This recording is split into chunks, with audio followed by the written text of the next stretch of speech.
Okay, good morning, everyone. Real pleasure to be up here, and in my next 10, 12 minutes, I'm going to give you a real sense of what it is that we do at Investors Group to attract. I'm going to open with the statistic here that we're quite proud of. I know Murray Taylor, our president CEO, is very proud of that, is that we have now gone through 21 consecutive quarters of net consultant growth. So that's over 5 years of net consultant growth, and we intend to be at 22 by the end of December.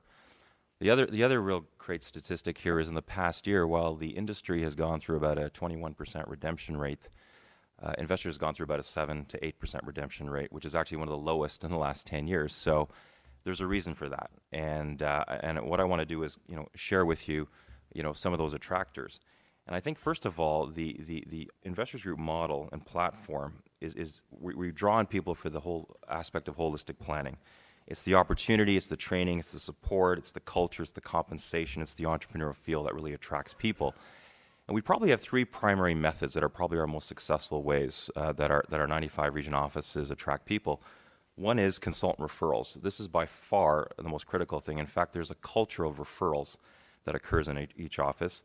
The internet is also there as number two, and just simply networking. But by far, consultant referrals is probably the number one reason why we grow. So what I'm going to do right now in 10 minutes is I'm going to show you our typical career information session. I'm not going to go through the session as we would for new candidates, but really talk about the intent of each slide, because it'll really start to highlight what our messaging is and how we do bring people to Investors Group. So when you start off, what are some of the key attractors when people are looking at coming into this type of a field? And we're looking at the entrepreneurial environment, the training, the flexibility, the mentorship, the support in terms of community involvement. You need a vision statement. I think that's very important that people understand exactly where this company is headed. But I think in terms of security, they also need to have a sense of scale and history. So when we talk about the 80 years of history, the number of professionals, the number of assets under administration, I think that's very important. Even scale and scope. You see, Investors Group is part of Power Financial, and as you look at all the companies that are owned by Power Financial, these are the juggernauts in our industry in terms of GWL, London Life, Canada Life. You look at Mackenzie, Investors Group. So they are part of something quite substantial. So again, familiarity, stability, and strength become very important. They want to be with a leader. So again, when you start looking at who are the leaders in this industry, it's very important that they see where the particular firm they're looking at and how they stack up. In terms of the evolution and the fact that the industry has gone through more of a sort of a product-based ability to provide solutions to more solution-based, and that whole discussion in terms of holistic financial planning. The other aspect is really, how are we perceived in the industry? It's a personal approach to planning. There's a culture of coaching, the training and the compensation and benefits. And again, pulling out stats about being named, in terms of full service dealer, if you're one of the top people or not. What's interesting too is if you start to look at where we get people from, and I know when I was a regional manager in downtown Toronto, our top people, if I look at their previous life, I had a musician, I had a high school teacher, I had 2 engineers, I had a figure skater. How does that all make sense? My management team, a couple of bankers, a prop designer, a Bell Canada senior person, and I'm an accountant. So figure that one out.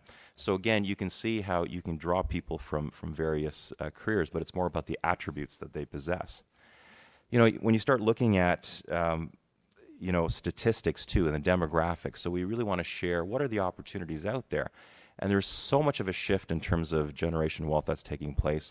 We're looking at what percentage of people actually have RSPs and have wills and all that. So when you start sharing these stats, you really start to illuminate what the opportunity truly is.